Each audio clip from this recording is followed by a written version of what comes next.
Good afternoon, everybody. Welcome to Networking Thursday. We're very glad you're with us today. It is March 10th, 2022. If you have any questions throughout the presentation, please just put them in the Zoom chat box. And for those watching on Facebook, thank you for joining us. You're welcome just to enter any questions you have into the comment field. If you want to network with each other, you're welcome to put your personal information in the chat window, Zoom chat window, so y'all can network with each other and expand your connections. That's what this is all about, networking. Please note this event is currently being recorded and is currently live on Facebook. The recording will be on the Career DFW Facebook page and the Career USA YouTube channel for others to view in the future. By participating in this event, you give consent for your name and picture to appear. Please note that any comments you put in the Zoom chat window will not appear in the recording. Well, good afternoon, everybody. My name is Jeff Morris. Back in 2008, I started a website called careerdfw.org, a website to help those who are unemployed or underemployed in the Dallas-Fort Worth area. In 2012, I started a second website, careerusa.org, to help those around the United States. After being invited to go to the White House and finding out that there really wasn't anything else, nobody else in the country was doing what I was doing. So I decided to go ahead and launch careerusa.org to help those around the United States. I have written a book called What I've Learned About Your Job Search That You May Not Know. It is available on Amazon. Since 2007, I've been facilitating and leading the North Dallas Plano Career Focus Group. The group's been around since the late 1990s. I took it over in 2007, and I'll tell you about our upcoming program that we have tomorrow at the end of this session. And since 2017, I've been a member of the practice interview team. Please remember that your resume or your LinkedIn profile isn't going to get you a job. It only gets you a phone call. What do you do when they call you up is how well you're going to succeed if you get that job. So be sure to practice your interviewing skills. And if you'd like to have more information, please feel free to reach out to me and I'll get you that information. Well, every session that we've talked about networking, we have a different speaker, and these are pictures of all the different speakers that we've had over the last year and a half. And I really appreciate everybody for volunteering their time to talk about networking. Today, our speaker is Jack Bick. He's going to talk about power networking, how to create a network in 5 days. This was pre-recorded, so if you have any questions, we'll answer those at the end of the session when he's done. So let me flip over to Jack and we'll get started here.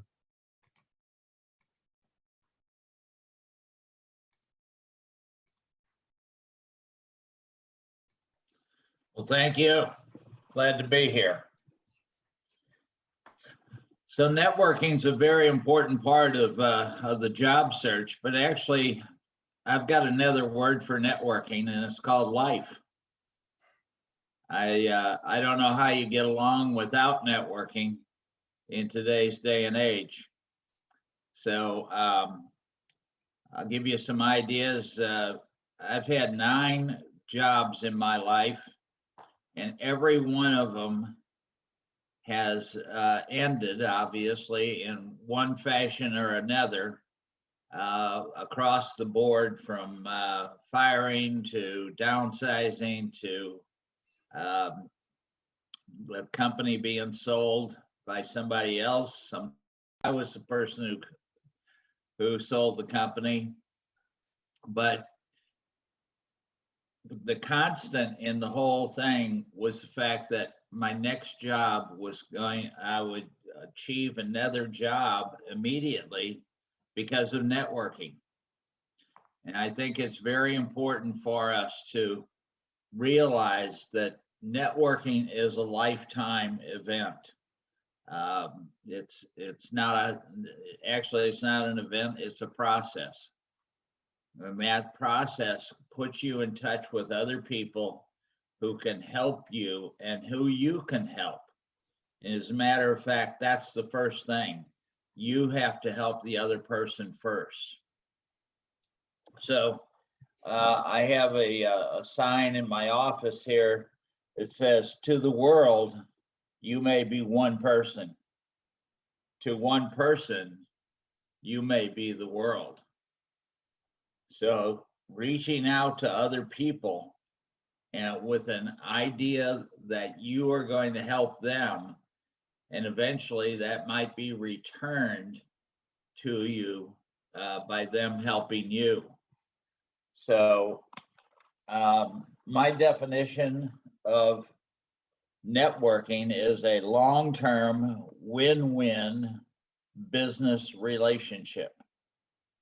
Now let's examine that.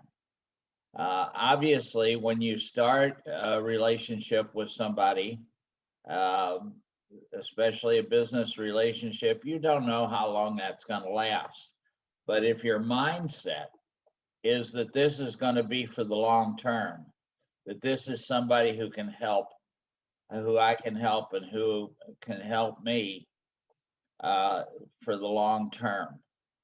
It's got to be a win-win situation where they achieve something they want and you achieve something you want. And that way both people win. And it's a business relationship. You're not necessarily going to get a Christmas card or get an invitation to Thanksgiving dinner, but who cares?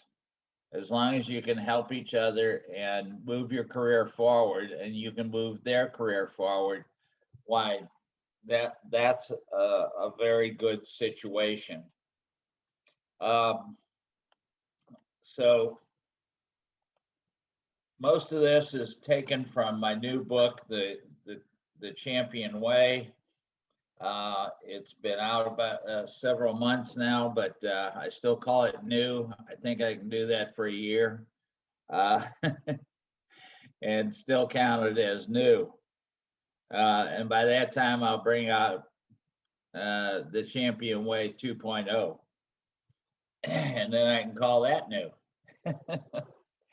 So just some general networking tips. As I've mentioned already, show your interest in the other person first. That is so important to establishing a relationship that's going to work out for both of you. Build it long-term, or with the idea that it's going to be long-term. Always be adding to your network. My network on LinkedIn is a little over 4,000 people.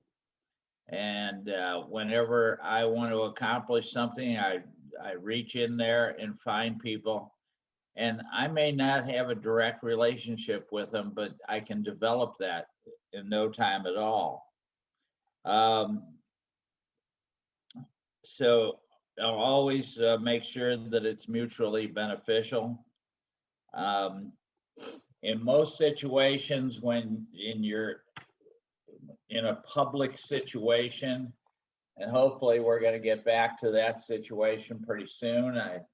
I'm Wednesday night at 5:30. I'm going to Alof over in Frisco, and that's an open networking situation. I haven't been there for a while because it hasn't been operating for a while, but it's open now for face-to-face, and I never fail to find somebody that I can build a networking relationship with when I go to this event. There's one I missed last week because we had some people in from out of town, but it's named after Dave Peters, who is deceased, but we continue his legacy. He was one of the best networkers I ever met, and he was always helping somebody else. And so when he was in the insurance business, and when you thought of insurance and had a need, you would think of Dave Peters. So we're opening up more now, and we can go to events and meet people. If you're going to an event like that, the first thing to remember is that there are some key positions where you can meet people. One is at the sign-in desk. The other is near the food or near the bar. And that's where you can meet the most people and then determine who's going to be long-term and who's not. When I go to an event like that, I'm only looking for one or two people to start a new relationship with. If there's 50 people there, I can't start 50 relationships. So I'm looking for the 2 people that I can really get to know. In fact, on Wednesday, when I go, I'm going to find the person who organizes the event and ask them, tell them what I'm about. First of all, I'm going to find out what they do. They don't make any money off of starting these or sponsoring these events, but what do they do for a living? And then I tell them what I do and ask them, will you introduce me to 2 people you think I can benefit from? And that way it streamlines my situation. I don't have to meet 50 people to find the 2 that I want a relationship with. I ask the organizer, or I look around the room and try to determine who the alphas are. Who are the most important people there? And you can pretty well tell that by body language. If there's a group, you can tell who the alpha is in that group, and make sure that you start a conversation with that person. So those are a couple of general tips. But today we're here to talk about power networking. How can you start a network in 5 days? And let me tell you how this developed. This worked in real time. Several years ago, I was given the opportunity to, I lived in St. Louis, and my boss wanted me to start a newspaper in Pittsburgh. He didn't want me to move there. He just wanted me to go there and get it started and hire people and get it going. And as it turns out, for a decade, that's what I did. Every year I'd go to a new city and start a newspaper, and or do a turnaround of a newspaper. So in those days, we didn't have LinkedIn, we didn't have Google, we didn't have the kinds of resources that we have today. But this system works just as well with the aid of LinkedIn, truthfully. So in those days, before we had computers on every desk, and I wanted to find out, some of the businesses in Pittsburgh, I had to go to the central library. In those days, there was a big room, and you had yellow pages and white pages from every major newspaper at the central library. I still couldn't find some people that I knew that if I was going to start a newspaper in Pittsburgh, I was going to have to get to know some people there. So the first thing I did was look for newspapers. And I found that they had a group of suburban newspapers, and I called the publisher, told him that I'd ask him some questions about his operation there related to him, because that's what I used to do before I started business journals. And we had a connection then. So I told him that I was interested in finding out about Pittsburgh, and I asked if we could have breakfast in a week when I was going to be in Pittsburgh, and he said yes. But before I hung up, I asked him, can you give me the names of 2 more people that I can talk to about Pittsburgh? Now, in reality, I was trying to find people that I could hire for the newspaper I was going to start. But if I told him I was interested in hiring people, they wouldn't want to talk to me because they don't want me to hire their people away. So I needed that connection of having been in the suburban newspaper business in order to make a connection to that first person. But from then on, in order to make a connection with the person that I called, all I had to do was say, well, Joe over at the suburban newspapers told me to call you. And that would be my connection to get in to talk to people. I would talk to them about what they did, how they interacted in Pittsburgh. Got all kinds of information about the city so that I could treat the city as an individual place. And I would then ask if we could meet and then follow up on that and ask for 2 more people. So within a week, I had called over 90 people. I had made connections to over 50 of those. And I had 20 appointments by the end of the week. So the next week when I flew into Pittsburgh, I had 20 appointments. Now, if you're selling, that's great. And I really was selling because I wanted people to know that we were coming into town. And as a matter of fact, that Wednesday, I was at the press club having lunch with one of the people I had talked to. And he said, oh, I want you to meet somebody. And he called this guy over to our table. And he said, hey, I want you to meet Jack Bick. He's here. He's going to start the new Pittsburgh Business Times. And the guy said, I've heard about you. So what happens here is that you create your own buzz. And you can use this either in an industry or a geographic area, or what I think is the best is networking into a company.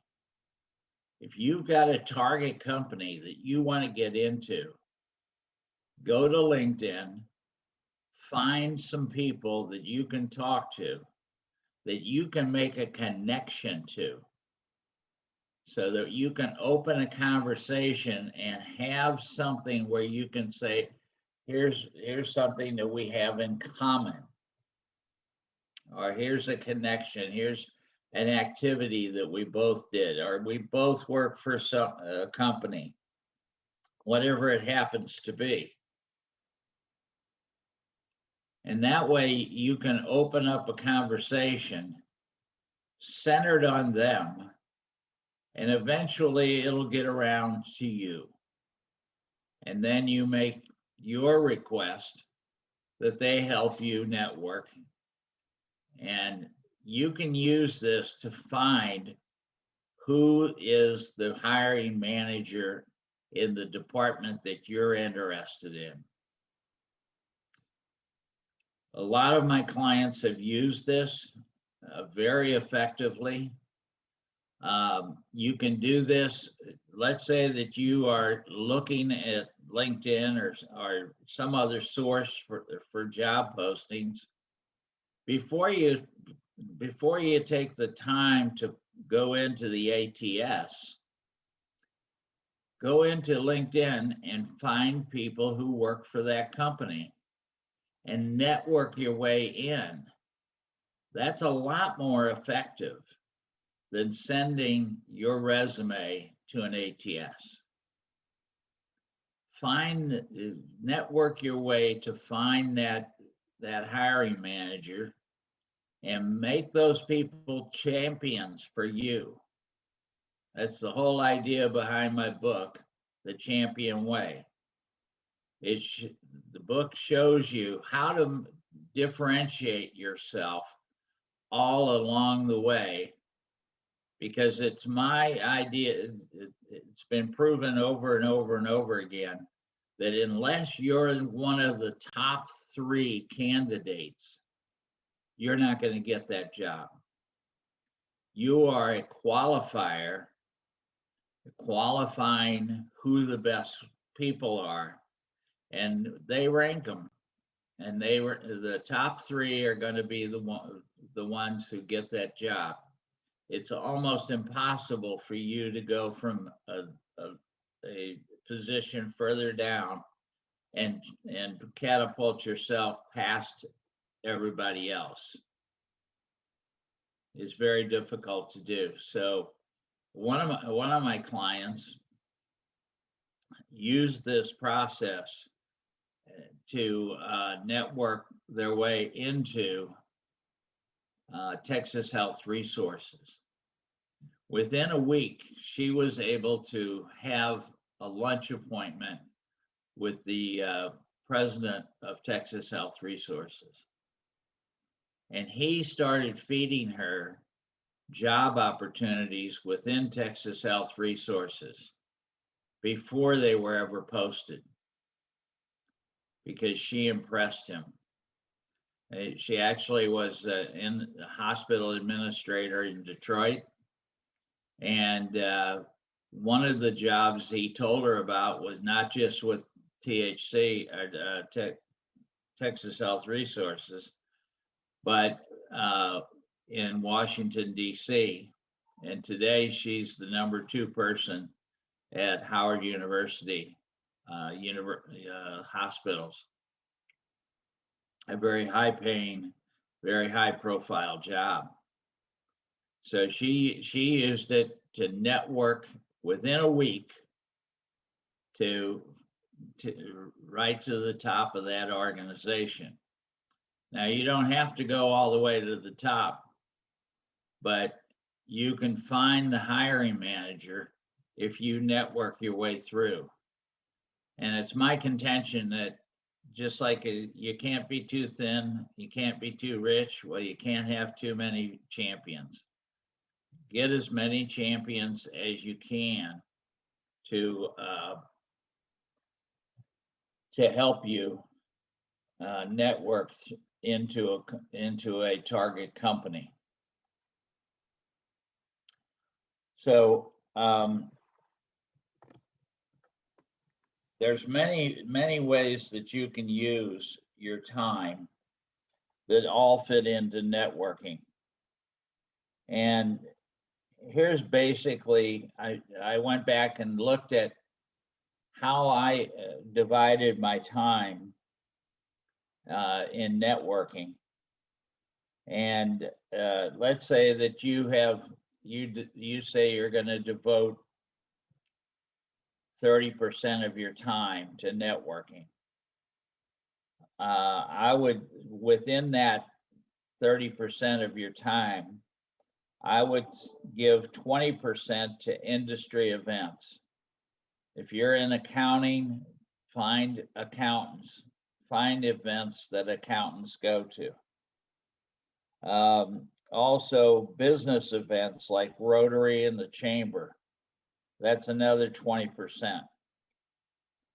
Reverse interviews, great opportunities for you to make sure that people in your industry know who you are. And that's another 20%. Then self-improvement, reading, classes, whatever you can do to improve yourself, take at least 10% of your networking time to do that. Volunteering, 10%. Employment and self-help groups, 10%. And what I call chance encounters, just people that you can meet anywhere, after church, in line at Kroger, or wherever you happen to be, wherever you are, network with people around you. You never know who can help you. So I think it's very important to find out from people, what they're all about, and put them in your networking list. And LinkedIn is a prime place to make sure everybody that you meet, you should connect to and link down. And that gives you much further reach, and it gives you an opportunity to let people know that you want to invest your skills and experience with a new company. Don't tell people that you're looking for a job. That's pretty mundane, and they might run the other way. But if they know that you're looking to invest your skills and experience with a new company, that's a whole different mindset, because it assumes that you have skills and experience that are superior to other people. So, are there any questions?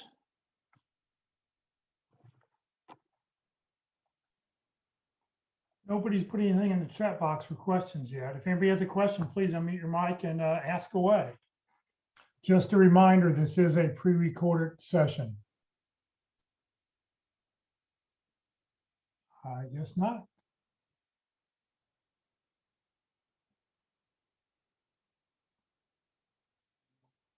So let me ask, does this sound like something that would be advantageous for you to do?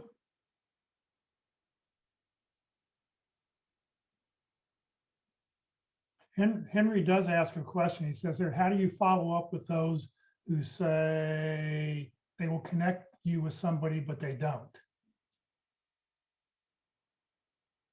Well, the way to do that, now that's a great question. I really love that. You never allow the link to go dormant. So if you if you talk to somebody and you ask them, can you give me two prospects that I could talk to? Then you say, can I check back with you on Friday? And be specific. Can I check back with you Friday at 10 o'clock? Making an appointment. And that way they know that you're serious about getting those connections. And they know that you will be looking for connections for them. So you never allow the connection to die or to go dormant. They know when you're going to connect the next time. And by doing that, you pretty much ensure that you're going to get a response. Did that answer your question?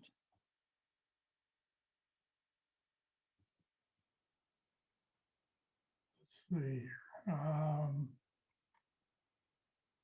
Yes, absolutely. Yes. Yeah, somebody says that they get ghosted. Well, this way, when you talk to them and you connect to the next time you're going to talk to them, you'll see that you don't get ghosted when that happens.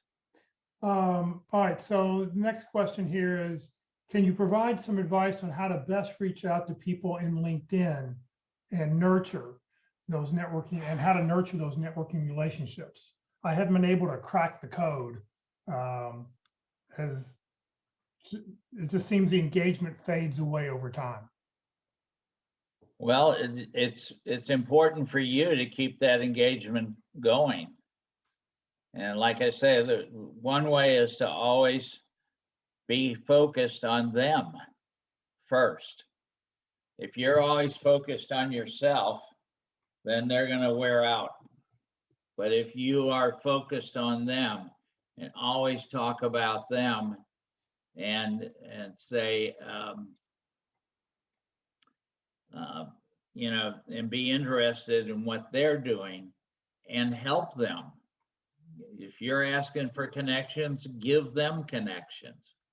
Once you know what they're looking for, go into your LinkedIn and see if somebody of your links can help them. And always connect to the next time you're going to talk to them or be in touch with them, whether it's verbal or written.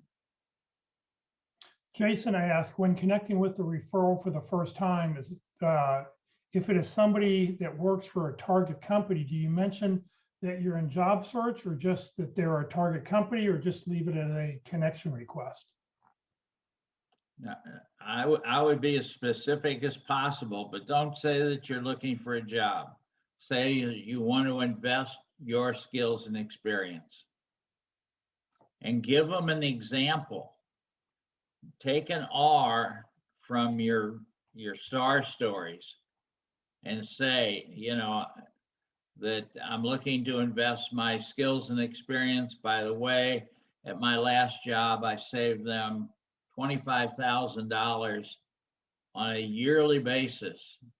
And over time, that's gonna add up to a lot of money that I saved them. If you don't give them a generalization, give them a specific account of something that you've done. And that will encourage them, because they've got something real to talk about.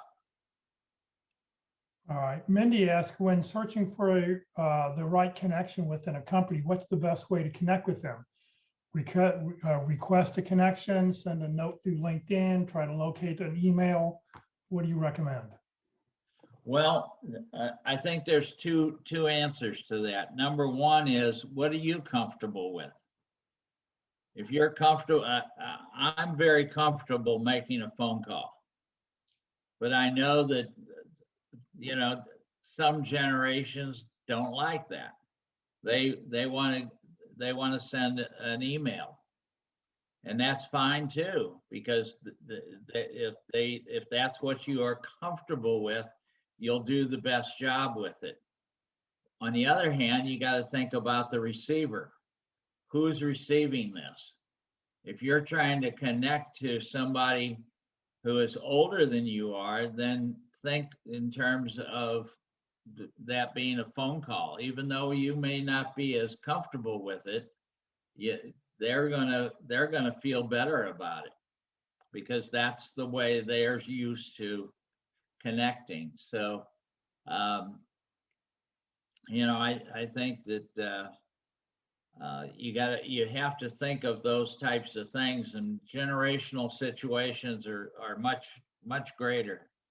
There's a new book out called Ties and T-Shirts, and it's a short book. It's a little over 100 pages, but it's just packed full of information on how to communicate intergenerationally.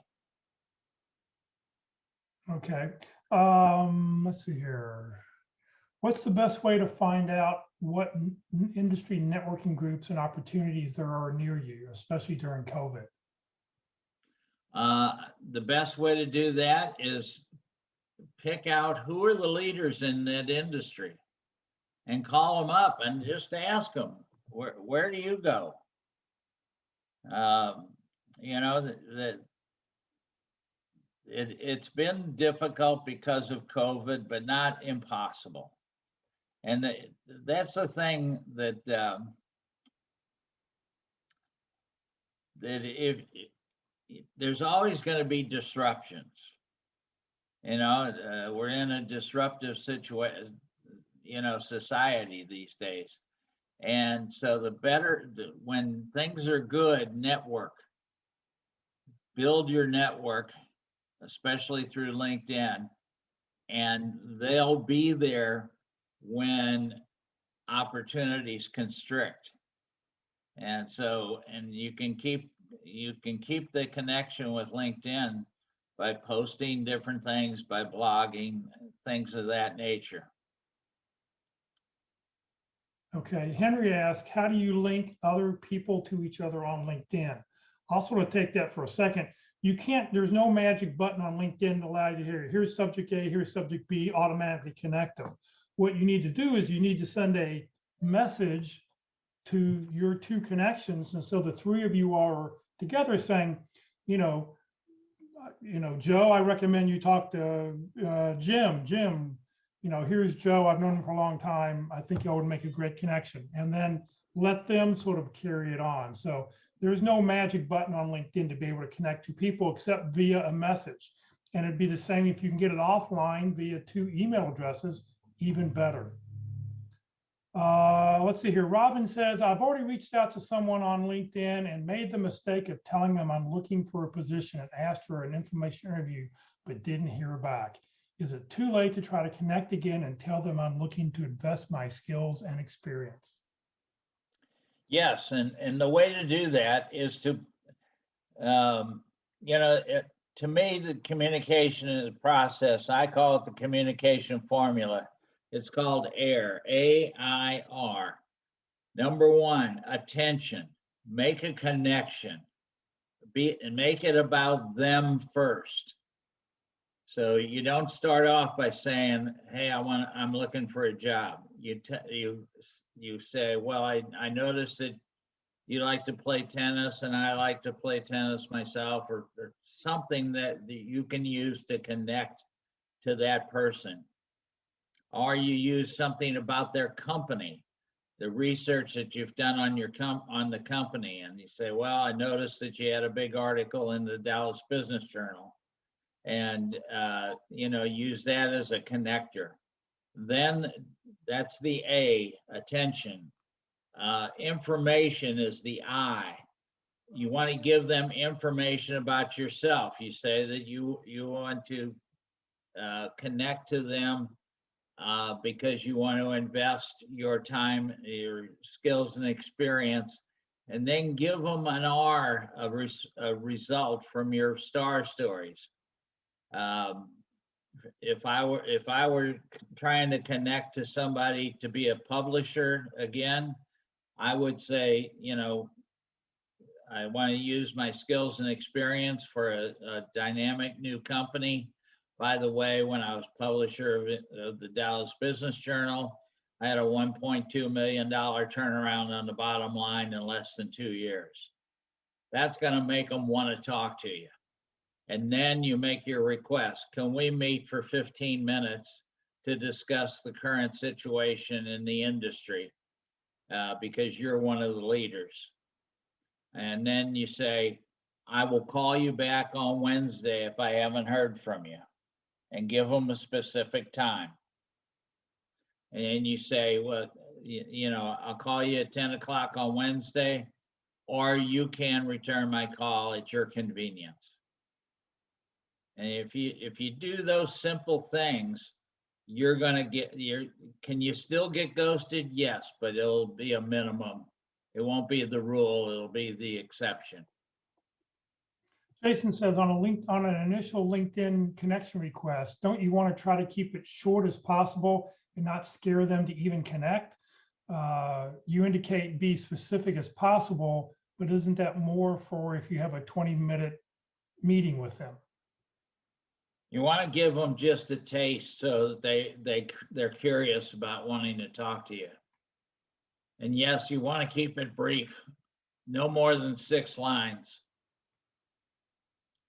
Okay. Bill says, regarding staying connected to others on LinkedIn, how do you recommend to keep the conversation going with so many different people and all different backgrounds?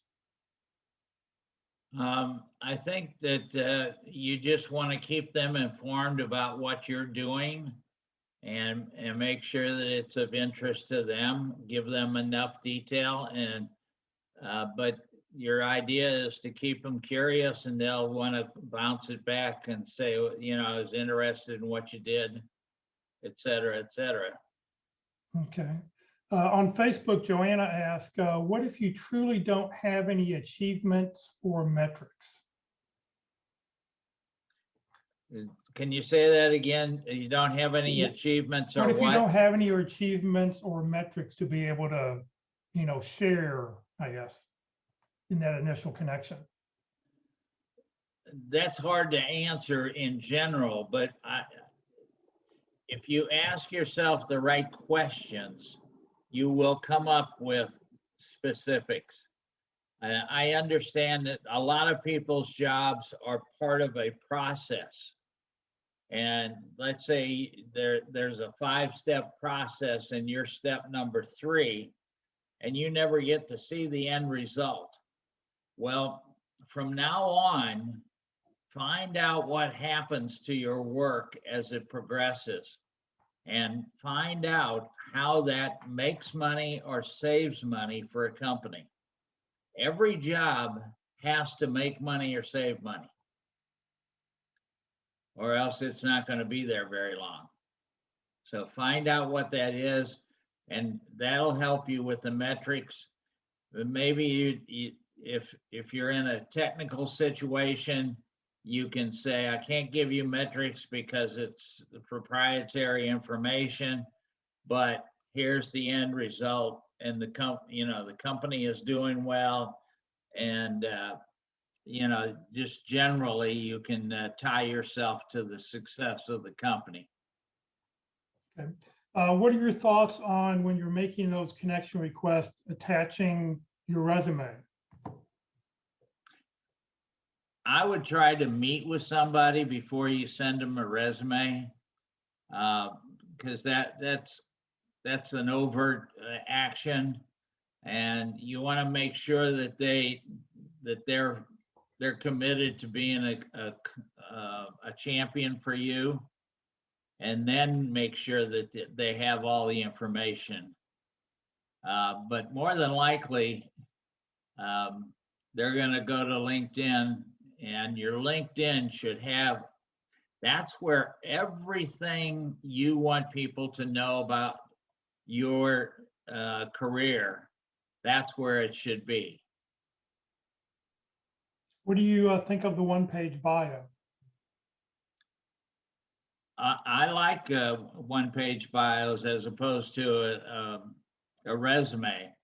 It's not as overt, it's informative, and you can keep it a little more lighthearted, more personal than a resume. You put your personality into it. The biggest thing I see when I'm looking at people's materials, whether it's a bio or an infographic resume or a regular resume, is that it's all hard skills. There's no soft skills in it. And let me tell you something, most jobs are gotten because of soft skills. They know what you do, they know your activities, but how do you actually make those things happen? What are the attributes inside of you, that the soft skills? Is it communication skills? Is it people skills? Is it attention to detail, et cetera, et cetera? Sure, you have to have technical skills these days for almost everything. But how do you put that together? How do you engage your work? And that's usually soft skills. Okay. That's all the questions so far that have popped up in the chat box. Does anybody else have any questions?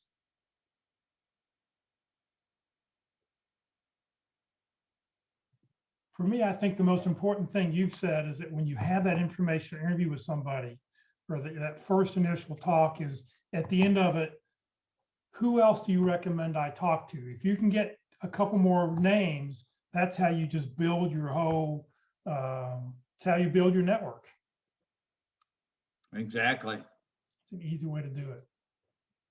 I just had somebody that, they weren't a client of mine, but I knew him through church, and he was applying to a job, and I said, well, you've already applied, so you're already in their ATS. Start networking, and within a couple of days, he found somebody who did actually recommend him, and got his resume into the hiring manager, and he ended up getting that job. Right. And I know one of the jobs I took when I was leaving Louisville, Kentucky, and I took a job in Rochester, New York, is that I actually found a job, and it was my 7th connection. So person A, I was talking to person B, B said, who else do you recommend I talk to? got the C, got the D, got the E. So 7 connections is where I actually landed a job at. So that definitely is the way to go. Just, pick up the phone and talk to people. Wonderful. Well, when I was in journalism school, they actually taught us how to do that. And the example they used was, you are no more than 6 people away from anybody in the world. And the exercise we had to do was, how would we get to the Pope? Figuring he was the most insulated person in the world. And interestingly enough, my cousin was very wealthy, and he was getting married, and he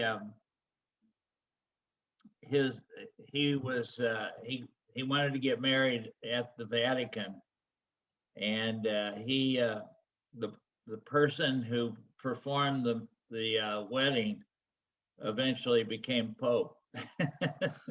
So I could get to the Pope in 3 people. Okay. Daniel asks, this is a good question. Any specific networking advice for someone early in their career or changing industries? I don't usually know how to make it a two-way street when networking without having business experience in their particular industry. Well, research is very important. When you want to talk to somebody, research their company. Find out what makes that company tick. And that way you can connect to that person and say, here's what I found out about your company. How do you fit into that? What do you do at that company? And when you have information about the company or the person ahead of time, they're going to be impressed by the fact that you took the time to find that out. And it gives you subjects that you can talk about to really create a longer conversation. All right. Jack, why don't you tell us a little bit about, I know you said you've mentioned 2 different books that you've done. You want to talk a little bit about your 2 books? Well, I'd love to. The Champion Way is the latest one, and basically it's an update of Be Mission Critical. Be Mission Critical is kind of what you should do and how you should do it. The Champion Way goes a little bit further, and it's all in chronological format. So it's when to do it and why to do it. The idea is to make your search as personal as possible.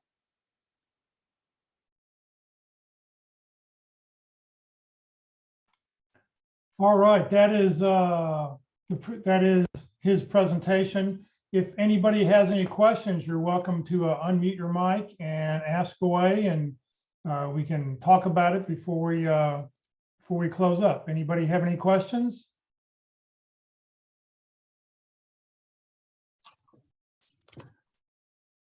Jeff, this is Rich. I asked you a question just as far as how long ago was that recorded? I'd have to go look. I think it was about a year ago. Okay. It was probably a little bit later. I think it was like late April last year. Okay. Yeah, I just comments about LinkedIn invites. I'm just amazed at invites I get that have absolutely nothing in them. I mean, Right. they're that proverbial, as you describe it, the white connect button. And on the one hand, you want to build your network, but on the other hand, it's like, is there really any value in this connection? Yeah, and that's very hard. I mean, that's why I don't think enough people. I mean, I wish they would do away with the white connect button. And if you wanted to send a connection, you had to send a personal note of some sort. Now, maybe people would just go space, space, space, and then send it still. But It's just something I don't think they teach enough. I mean, if you want to make that connection with somebody, you've got to send that personal note. Just let us know, let somebody know why you want to connect. It just takes an extra few seconds and it makes all the difference. You also have to remember too, is that, so there's 800 million people on LinkedIn. There's only about 80 million people that are active on LinkedIn. So only 1/10 of the, 1/10 of the population on LinkedIn is really using LinkedIn. So you may, 9 out of 10 times you go and you send a connection to somebody, you never hear back because they're not active. And who knows, maybe they pop on and just go connect, and they figure they're done. Or maybe this is what they're being taught in school, or that people just don't understand. So you just have to, you look at their activity page. If you go click on somebody's profile, look at their activity. Are they active? Have they posted recently? And if they are, then you know that they are active. And if they've never been unemployed, they don't get it. And they probably don't have a complete profile, and they probably don't have a lot of detail. So, one day they will be unemployed, and then they will learn what you're learning here, and they'll get it. Yeah, I'm sorry, just one other thing. I think just from what I've seen is that you have to craft a message within 300 characters. So everybody just needs to understand that if you're gonna reach out to somebody, you gotta get it done in 300 characters or less. Right. And quite frankly, what I've kind of standardized my invite, that I provide just a little bit of background of who I am. And, I'm reaching out to see if people will connect. So that's kind of the approach that I'm using. And I'm not saying it's right or it's wrong or it's indifferent. It's just one approach. If it's people in the same industry, just say, I see we're in the same industry. I'd like to connect with you because I see, I really like the article you wrote last week, or just something to let people know, And then the other words that I always like to use in an invitation is, I'd like to get, your information and advice on a subject if you're trying to connect with them for some reason. Information and advice. Kevin, I see you got your mic unmuted. Yeah, I don't think people mentioned this yet, but always an introduction to the person is helpful. I talked to someone today because I had seen someone on LinkedIn that I wanted to talk to you about. I had a couple of questions about certain technical things. So I talked to this guy, and he's a very busy guy. So I had about 30 seconds with him. He's right in the middle of a meeting. So he says he's got to go because of this. And I said, okay, then I mentioned the guy's name. And I said, I'd like to talk to him. He said he's a data guy. He says, yeah, that's who I want to talk to. He says, okay. Then immediately I went on LinkedIn. He was second connection, not the guy I just talked to, but the guy I want to, this is going to get really stupid. The data guy. And I sent him, fortunately was able to send him a message and say, I talked to John Smith about, and I have a couple of questions about technology. I would appreciate a call. I'm available all day today except this time. Please call me. Here's my number, and see what happens. So, you got to push on it and leverage your contacts with him, because he doesn't want to ignore people because he doesn't want to be ignored. So if he doesn't call me, I'll try a couple more times with him, but this other fellow, if he doesn't reach out to him, I'm still ahead of the game. And if he does, I'm ahead of the game. If he doesn't, neither one of them do it, I'm behind the game, but I'm going to get in the game and recontact them both. The other way to get hold of them, Kevin, is look at that second degree connection, look down at their groups, see what groups they're in, join one of those groups. And then within a few days, you should be able to then message the guy directly. Ah, okay. Because of that connection. I've done that before. Somebody went and joined the Career DFW LinkedIn group. and I wanted to connect with this person, but I Mhm. didn't have, he had it set up where you had to have an email or something to be able to reach him. Right. So I messaged him through the LinkedIn group, and then he connected with me. So that's another good way to, get in through the back door. Now, sometimes LinkedIn will make you wait a few days before if you connect with the same group, you may have to wait a few days to do that. But yeah, there's another possible way to get hold of the guy. Yeah. Okay. That's I didn't know about that. That's good information. Thank you, Jeff. And I bet there's got to be, you're looking for information on data analytics or whatever. There's got to be a group that talks about that. Join the group and then post the question to the group and go, I'm looking for advice and information on, and list 2 or 3 subjects. If somebody would call me, I'd really appreciate some help. Yeah, someone suggested I join a business analyst group, and I don't know if how deep technology wise they are, but and I don't have to be deep on it because it's a client customer practice manager job with AWS. Yeah. But they're I have to have some knowledge with it, so it's not a difficult thing to acquire. And I want to be pointed in the right direction. So yeah, the groups that you're mentioning, I'll check groups and see what other groups are relevant. IT, I think, is just relevant. Some IT group. I bet you'd find a data analyst group if you're Data trying to find analyst. questions of analyst. I mean, there are thousands and thousands of groups out there. If you go and search, I'm sure you'll find something that may work for you. Okay. All right, at the top of the hour, if you want to connect with Jack Bick, here is his LinkedIn profile. You're welcome to send him a note, please. If you haven't connected with him, send a personal note. Let him know that you saw him here today speaking on Networking Thursdays through the Career DFW and Career USA websites.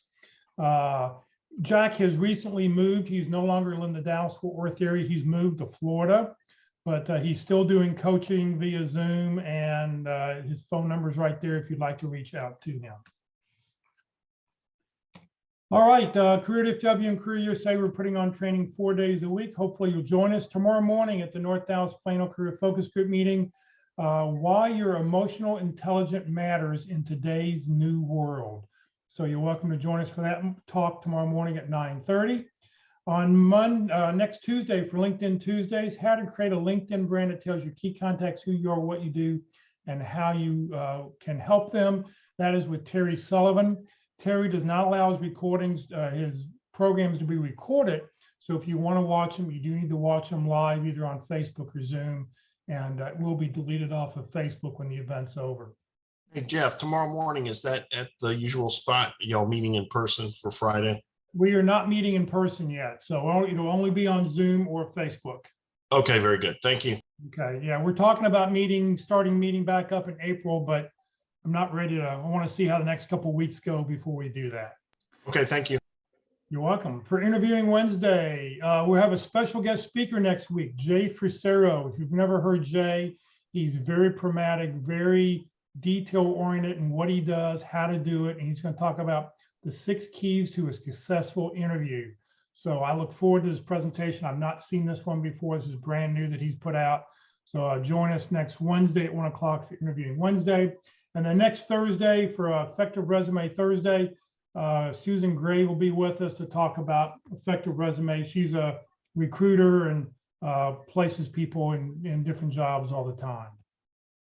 If you're not part of the Career DFW and Career USA LinkedIn groups, here's a great way to network with other people. In fact, as of today, we hit 13,600 members in the Career DFW group.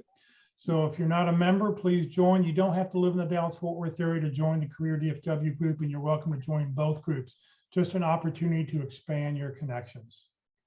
This session has been recorded. It is going to be on the Career DFW Facebook page and the Career USA YouTube channel. Please follow us on Facebook. Please subscribe to our YouTube channel. The YouTube channel looks something like this. If you click on playlist where you see that green arrow, it'll come up and it'll put the 6 different playlists that I've put together. Every video that I upload goes into one of those categories. So then when you pick the one, if you want networking, you can click where you see that red arrow and click on view full playlist. And that way you can go back and you can see any of the speakers that have talked in the past and how they can You can go back and watch any of them at your convenience. If you're not receiving emails about our workshops, please join the Career USA mailing list. You're welcome to send an email to Career USA, the + subscribe at groups.io. You'll never be spammed, but what you will get is the email of the day, the topic of the day, the title of the topic, and most importantly, the Zoom link. That way you can just open the email and click on the link and join us right away. Please remember, Career DFW, we're a 501c3 nonprofit organization. We have no full or part-time employees. Everything I've done over the last 13 years has just been as a volunteer to help you land your next great opportunity. Please consider making a donation when you get your next job. So thank you for joining us today. Everybody have a great Thursday afternoon, and hopefully we'll see you tomorrow morning. If not, we'll see you one day next week. Okay.